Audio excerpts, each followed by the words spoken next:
Hii ni Dira ya Dunia kutoka idhaa ya Kiswahili ya BBC. Mimi ni Roncliffe Odit.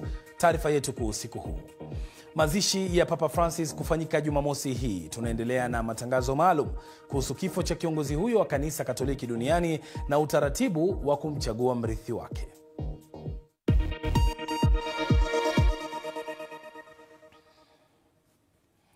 Makardinali wanakutana huko Vatican kwa ajili ya maandalizi ya mazishi ya Papa Francis aliyefariki Jumatatu ya Pasaka akiwa na umri wa miaka 88.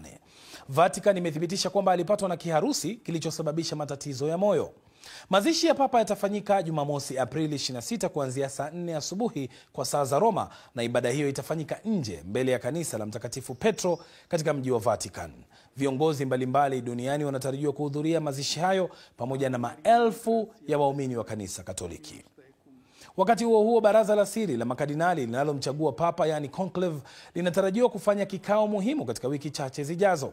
Makardinali watakaoshiriki kwenye uchaguzi huo ni sharti wawe wenye umri ulio chini ya miaka 80. Waumini wa kanisa Katoliki kote ulimwenguni wamekuwa wakimomboleza kiongozi wao wa kidini, huku pia wakisherehekea wasifu wake na jinsi alivyoishi maisha yake kama mtu aliyepigania haki za wasiojiweza katika jamii. Vatican imechapisha picha za video za Papa Francis akiwa amelazwa kwenye jeneza lililo wazi. Picha hizo zilizopigwa katika kanisa la Casa Santa Marta ambalo lilikuwa makazi yake rasmi huko Vatican. Mwili wake utahamishwa hadi kanisa la Mtakatifu Petro Jumatano asubuhi, ambapo utalazwa kwa muda rasmi wa maombolezo hadi kuzikwa kwake. Sasa, tangu kutangazwa kwa kifo cha Papa Francis, maelfu ya watu wamekuwa wakikusanyika huko Vatican, hasa katika viwanja vya Mtakatifu Petro ili kusali. Hebu sasa tupate picha hizi za moja kwa moja kutizama kinachoendelea huko Vatican. Picha hizi ni za moja kwa moja kwa sasa Vatican. Tangu jana, kanisa limekuwa likiandaa ibada hii maalum ya Rozari kwa ajili ya kumwombea aliyekuwa kiongozi wa kanisa Katoliki.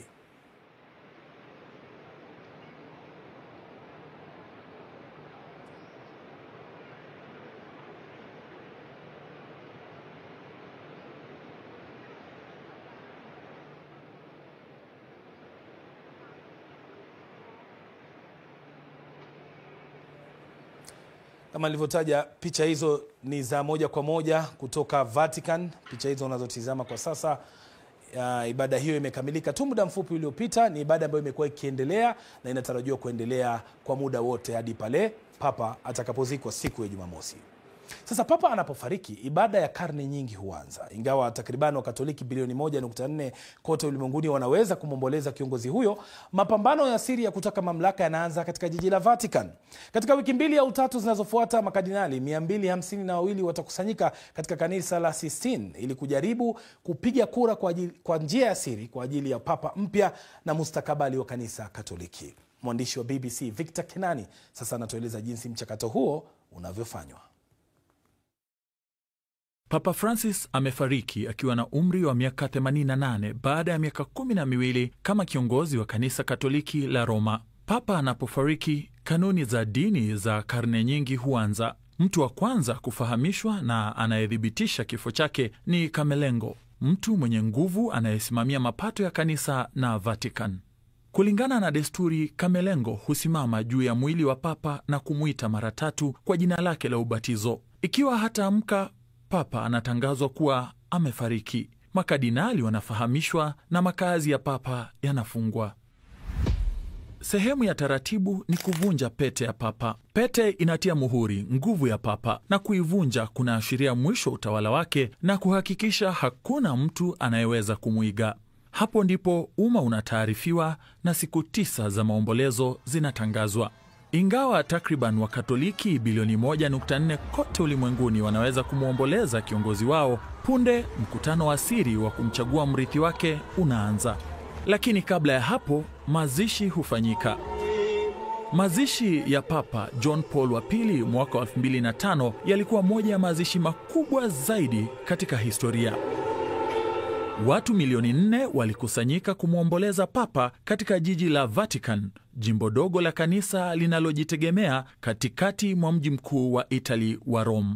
Kimila, Papa huzikwa katika majeneza 3, kila moja ikiwa ndani ya nyingine, yaliyotengenezwa kutoka kwa mbao za mvinje na mwaloni pamoja na madini ya lead.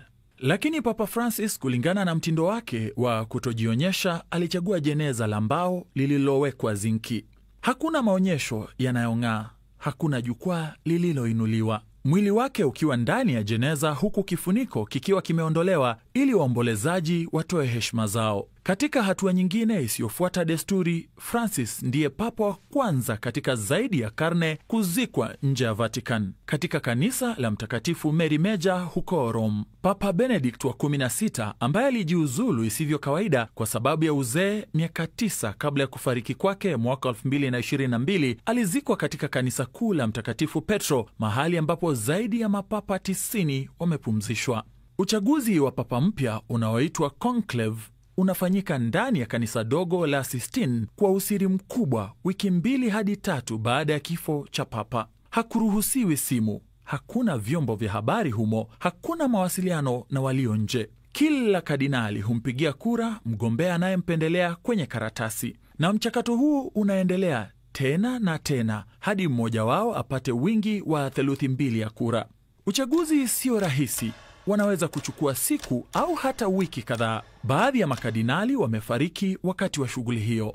Uchaguzi mrefu zaidi wa kumtafuta papa katika historia ulikuwa wakati ya mwaka 1268 hadi mwaka 1271 uliochukua karibu miaka 3. Uligubikwa na mvutano mkali wa kisiasa kati ya makardinali.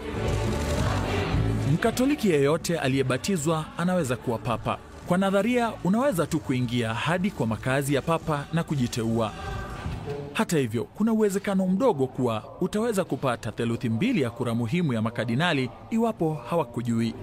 Papa Francis alipochaguliwa mwaka 2013, aliweka historia kama papa wa kwanza sio tu kutoka Argentina, lakini bara nzima la Marekani. Lakini kihistoria, makardinali walipendelea Waitaliano. Idadi kubwa ya mapapa 217 kati ya 266 wametoka Italia. Kwa hivyo, ikiwa haya yote yanafanywa nyuma ya milango iliyofungwa, tutajuaje wakati uamuzi umefanywa? Ni rahisi, kupitia ishara ya moshi, kupitia dohani hadi kwa ulimwengu wa nje. Moshi mweusi unamaanisha hakuna mshindi. Moshi mweupe unamaanisha habemas papam, yani tunaye papa. Mara moshi mweupe unapoonekana, sasa ni kusubiri kwa muda tu. Kwa kawaida, ndani ya saa 1 papa mpya hutoka kwenye roshani inayoangalia viwanja vya Mtakatifu Petro. Kisha kardinali mmoja mkuu anatangaza habemas papam, kwa Kilatini kumaanisha tuna papa, na kisha kufichua jina la papa. Sio lazima wabakie na jina lao la kuzaliwa. Papa Francis alizaliwa na kuitwa Jorge Mario Bergoglio. Alichagua jina Francis kumheshimu Mtakatifu Francis wa Asisi. Kifo cha papa sio mwisho wa maisha ya mtu binafsi, ni mwanzo wa mchakato wa zamani na wa siri ambao utaunda mustakabali wa kanisa Katoliki. Na dunia inapotazama, moshi mweupe utafuka tena. Sasa makardinali hawa wanaokutana kwa utaratibu wa kumchagua kiongozi mpya wa kanisa Katoliki wanatokea mataifa mbalimbali, ikiwemo kutoka hapa barani Afrika. Kuna uwakilishi wa makardinali kutoka Afrika Mashariki na Kati, ikiwemo Tanzania na Jamhuri ya Kidemokrasia ya Kongo. Awali nimezungumza na askofu mkuu wa Dayosisi ya Mombasa, Kenya, Martin Kivuva, kuhusu utaratibu wa kumchagua papa mpya na matarajio ya bara Afrika. Kulingana na ripoti niliyoweza kuipata, mpaka sasa walikuwepo 236, Afrika ina 18. Kuna wachache wao tunawafahamu. Tuna Kardinali Bongo wa DRC Congo, kuna kardinali wa Tanzania ambaye ni mmoja wao, one of the young ones, lakini na kuna wa Sudan ambaye pia ni kardinali, amefanya juzi, mwaka si kitambo sana, mwaka uliopita. Kuna wa Ghana, kuna wa kutoka nchi ya Nigeria, wa kutoka pia South Africa. Hizi ni nchi ambazo ziko Afrika ambazo tunawazijua. Kwa ujumla wote wanakuja kufanya hiyo kazi moja, kwanza kumlaza mwenda zake Papa Francis, na pili kuingia mkao huo wa kutazamia uchaguzi, kuteua ni nani awe papa wetu katika kipindi hiki, awe wa 267. Kenya haina mwakilishi kwa sababu Kardinali John Njue ameshapitisha miaka 80. Je, hili ni pigo kwa bara Afrika kuwa na mtu anayeweza kuteuliwa kama papa? Kwa kuteua papa, nafikiri inaeleweka kwamba ni wale walio chini ya miaka 80 na wakiwa pia na afya nzuri. Ukweli ni kwamba ndiye alikuwa kardinali wetu wa pili Kenya. Kuwe nani, huo ni uamuzi wa papa mwenyewe. Ateue lini ni uamuzi wake pia. Kwa hivyo kama tunavyoamini kwamba kanisa ni moja, uongozi si lazima utoke kabila fulani au watu fulani. Of course binadamu hupenda uone mtoto wa kwao, mwana wa kwao. Kizuri ni kwamba uteuzi wa papa ni wa kisiri na si kama kisiasa kwamba una campaign uwe au usiwe. Inahusisha kuomba, kusali pamoja, kutafakari, kuangaliana. Tuzidi kuomba Mungu atupe kardinali atakayeteulika awe papa, awe ni mtu ambaye mpenda watu kama alivyokuwa Papa Francis. Anajumuisha watu wengi na wote iwezekanavyo katika ujadiliano wa mambo ya kanisa.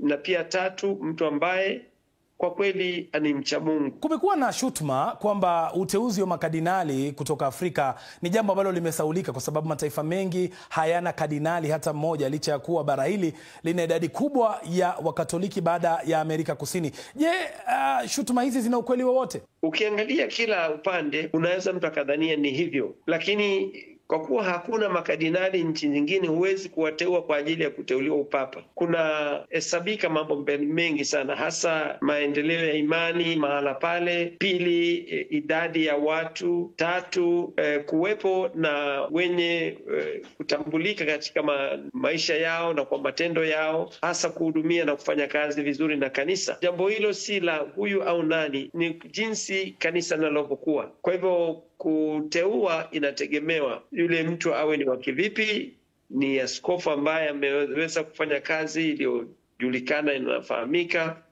Na pia mara nyingine kuna tafuta mtu ambaye hata watu hawamjui sana, lakini wanaoishi karibu naye wameonyesha na wamesema kwamba huyu japo si msemi sana, japo si anajulikana sana, lakini tukiona maisha yake, huduma yake kwa jamii, uhusiano wake na Wakristo na wasio Wakristo, inakuwa inampa mtu nafasi au kuwepo kwamba teuliki. Sasa kuna baadhi ya majina ya makardinali ambayo yametajwa kwamba huenda wakamrithi Papa Francis. Ni vigezo vipi ambavyo vitakuwa vinatumika katika kumpata papa mpya? Tunatumia kwanza kipimo cha Biblia inasema mtu ambaye anafahamu imani yake, anaishi. Pili, mtu ambaye anaweza kuingiza ama kuunganisha watu kwa ujumla kwa kikubwa, kwa sababu hata aliyeteuliwa sasa Papa Francis alikuwa ni wambali, hata ni wa nchi ambayo haikuwa na papa, hata ni ndio wa kwanza. Kwa hivyo uwezekano unaonekana katika utendakazi na zaidi jinsi anaweza kuwaunganisha na kuwavuta watu wamwelekee Mungu kwa matunda ya kuzalia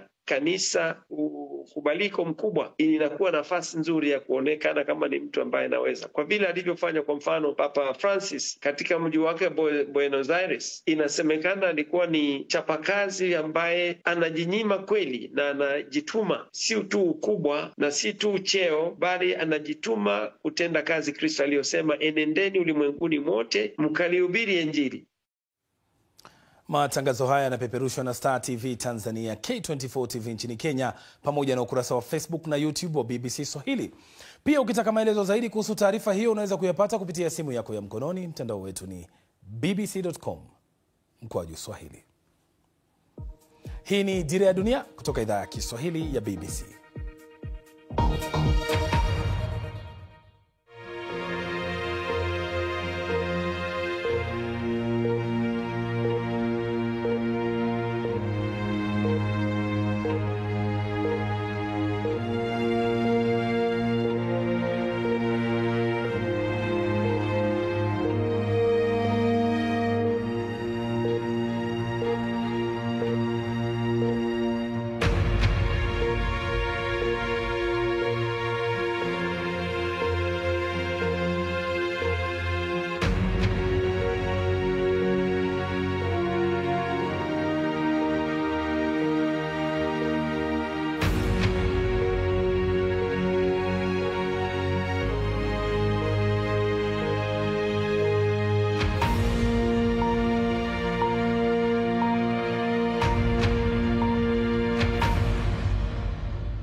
Karibu tena, hii ni Dira ya Dunia kutoka idhaa ya Kiswahili ya BBC. Mimi ni Roncliffe Odit.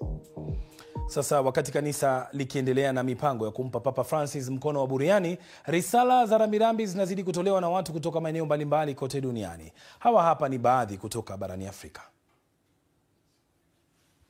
Msiba huu ni wa huzuni na pia umetokea wakati wa Pasaka.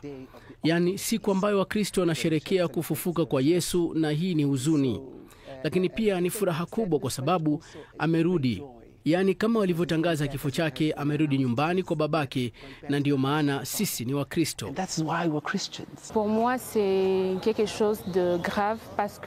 Kwangu mimi ni jambo gumu kwa sababu Papa anachukuliwa kama balozi wa amani, sio tu kwa kanisa ila pia ni kama rais wa ulimwengu mzima, kwani tayari hapa DRC tuko katika hali mbaya, na kufuatia kifo cha Papa hali ni ngumu zaidi. Alijihusisha na juhudi za amani. Alitaka amani ipatikane mashariki mwa DRC, hasa kufuatia utovu wa usalama. Kwa hivyo, tuliposikia amefariki, tukajiambia kwamba tumempoteza mleta amani ambaye angetusaidia katika mchakato wa kupata amani DRC.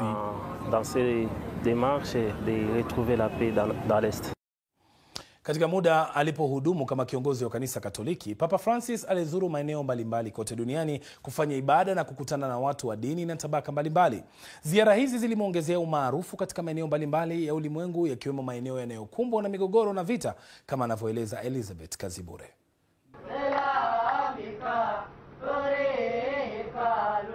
Katika safari yake ya kwanza kabisa nje ya Rome, Papa Francis alichagua kutembelea kisiwa cha Lampedusa, kutoa heshima zake kwa wahamiaji waliopoteza maisha yao baharini na kuashiria mwanzo wa uongozi uliowapa kipaumbele maskini na wale waliosahaulika. Baadaye mwezi huo huo, Papa Francis alipokelewa na makundi yenye furaha nchini Brazil katika siku ya vijana duniani, na umaarufu wake kuongezeka zaidi duniani. Katika ziara yake Mashariki ya Kati mwezi Mei mwaka 2014, aliendesha misa ndani ya Bethlehem, sehemu alipozaliwa Yesu, na kutoa wito wa amani katika ukanda uliogubikwa na mgawanyiko kwa muda mrefu. Nchini Ufilipino, karibu watu milioni 7 walikusanyika huku mvua ikinyesha katika misa ya historia aliyoiandaa mjini Manila mnamo Januari mwaka 2015. Mjini Havana, Papa Francis alikutana na Fidel Castro Septemba mwaka 2015, katika wakati muhimu ambao Cuba ilikuwa ikirudisha uhusiano wake na Marekani. Kisha mwezi huo huo akaelekea Washington DC, Marekani, ambapo alikutana na rais mteule wakati huo Barack Obama. Pia alikuwa papa wa kwanza kuhutubia bunge la Marekani, ambapo aliirai Marekani kuwa na huruma na wahamiaji. Safari yake ya kwanza barani Afrika ilikuwa nchini Kenya, Uganda na Jamhuri ya Afrika ya Kati mnamo Novemba mwaka 2015, ambapo alikemea ukabila na kutaka amani itawale. Katika kambi ya wakimbizi nchini Ugiriki, Francis aliwatia moyo wahamiaji na kuzichukua familia 3 za Syria ambazo alirudi nazo Rome. Katika safari yake ya kimya kimya, alisali pamoja na waathirika wa moja la tetemeko baya la ardhi nchini Italia katika mji wa Amatrice.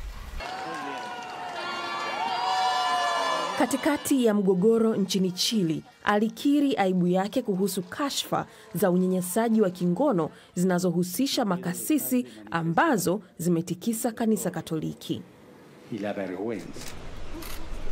Papa aliweka historia kama papa wa kwanza kutembelea eneo ambalo ni asili kwa Waarabu Februari mwaka 2019, na kutoa wito wa amani na umoja katika dini tofauti mjini Abu Dhabi, UAE.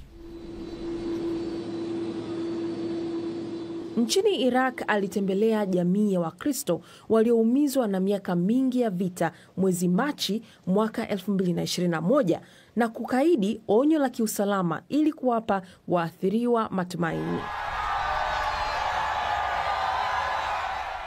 Mwezi Januari mwaka 2023 alifika nchini Kongo ambapo alikemea tamaa ambayo imesababisha migogoro barani Afrika, akiiomba dunia kujali watu zaidi kuliko faida. Baadaye mwaka huo alitembelea Mongolia ambapo alikaribishwa na jamii ndogo ya Wakatoliki katika mji ulio na idadi kubwa ya waumini wa dini ya Buddha.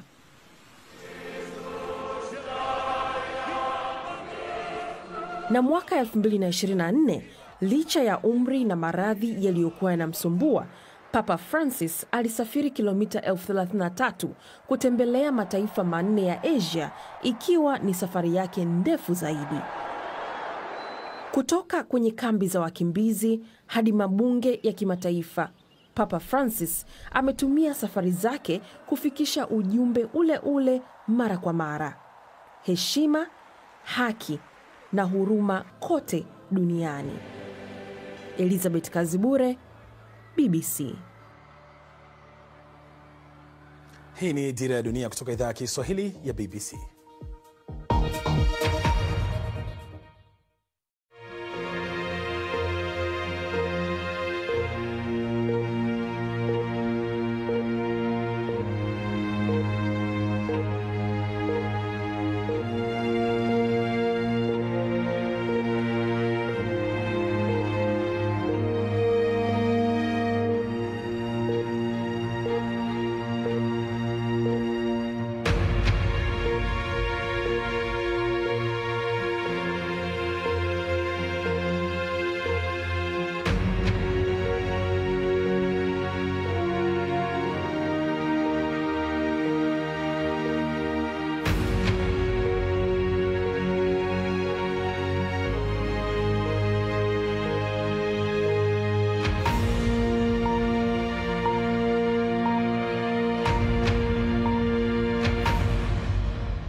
Karibu tena. Hii ni Dira ya Dunia kutoka idhaa ya Kiswahili ya BBC. Mimi ni Roncliffe Odit.